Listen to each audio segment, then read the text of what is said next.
যদি ବର୍ଷା ଏତେ ସତୁଆ ଏତେ ସତ୍ୟବାଦୀ ତାହେଲେ ସେ ସତ କଥା କହୁନାହାନ୍ତି କ'ଣ ପାଇଁ? ତାଙ୍କ ଭିତରେ କ'ଣ ହେଇଛି? ଏଇଟା ସବୁ ସତ ବୋଲି କିଏ କହିବ? କାହିଁ ଫିଲ୍ମ କରିବା ପାଇଁ ତାଙ୍କର ଷ୍ଟୋରିକୁ ମୁଣ୍ଡେ ପୁରେଇ ରଖିଥିଲେ?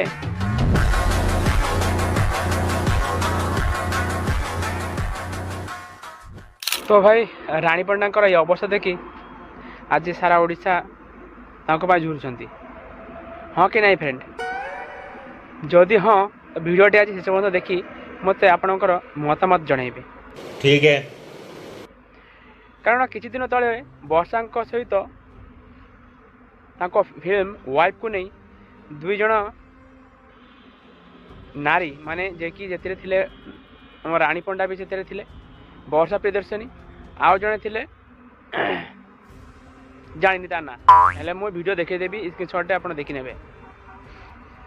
ସେମାନେ ୱାଇଫ୍ ଫିଲ୍ମ ଯେତେବେଳେ ବାହାରିଥିଲା ସେତେବେଳେ ପୁରୁଷକୁ ନେଇ ମାନେ ଯେ ଡିଭୋର୍ସ ଦେଇସାରିଛନ୍ତି, ଯେଉଁ ସବୁ ପୁରୁଷ କି ନିର୍ଯାତନା ଦେଉଛନ୍ତି ବୋଲି ପୁରୁଷମାନଙ୍କ ଉପରେ ଯେଉଁ ଲାଞ୍ଛନ ଲଗାଉଥିଲେ, ତାହାକୁ ନେଇ ମୁଁ କିଛି କହିବି। ପ୍ରଥମେ ତ ମୁଁ ରାଣୀ ପଣ୍ଡାକୁ এই ଅବସ୍ଥାକୁ ନେଇ ବହୁତ ଦୁଃଖିତ। ଏମିତି ଅବସ୍ଥା ହେବାରୁ ମୁଁ ବହୁତ ଦୁଃଖିତ। ଆଉ କ'ଣ ପାଇଁ ହେଇଛି ଆଜି ମୁଁ ଏ ଭିଡ଼ିଓରେ ପୁରା କହିବି।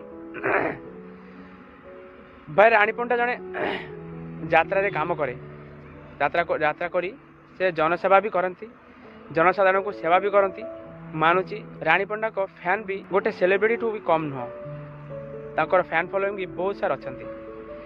ହେଲେ କଥା ହେଉଛି ଯେ ଏମିତି ଲୋକଙ୍କ ସହିତ ଏମାନେ ଯେତେବେଳେ ମିଶିଯାଆନ୍ତି ନା, ସେତେବେଳେ ୟାଙ୍କ ନିଜ କ୍ୟାରେକ୍ଟରକୁ ଭୁଲି ଯାଆନ୍ତି ଯେ ମୁଁ ଜଣେ ସମାଜସେବୀ, ଲୋକଙ୍କୁ ସେବା କରେ।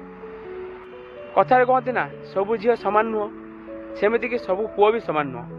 ଯେଉଁଭଳି ଭାବରେ ସେଦିନ ତୁମେ ଯେଉଁ ପୁରୁଷମାନଙ୍କ ଉପରେ ମାନେ ଏତେ କଥା କହୁଥିଲ, ବଢ଼େଇ କୁହ କି ଜାଣିକି କୁହ କି କେମିତି ବି କୁହ, କି ତୁମ ଉପରେ ବିତିଥିବା ସେଇ ସବୁ କଥାକୁ ନେଇକି ବି ତୁମେ କୁହ।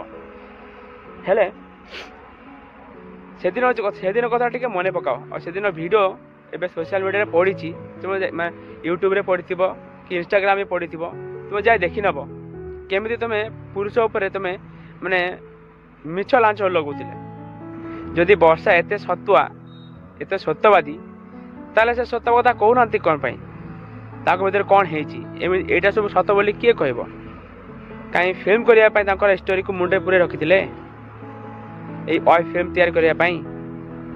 ହଁ, ତିନିଟା ଫିଲ୍ମ ବାହାର କଲେ, ସବୁ ନାରୀ ନିର୍ଯାତନା ଉପରେ, ନାରୀ ସଚେତନ ଉପରେ, ନାରୀ ନିର୍ଯାତନା ଉପରେ ଫିଲ୍ମ କଲେ, ନାରୀ ଉପରେ କିଭଳି ପୁରୁଷମାନେ ଅତ୍ୟାଚାର କରନ୍ତି। ଆଉ ଫିଲ୍ମ ନଥିଲା, ଆଉ କାହାଣୀ ନଥିଲା, ନା ଆଉ ଷ୍ଟୋରି ମିଳୁନାହିଁ। ଆଉ ଶସ୍ତା ଷ୍ଟୋରି ବନେଇ ତମେ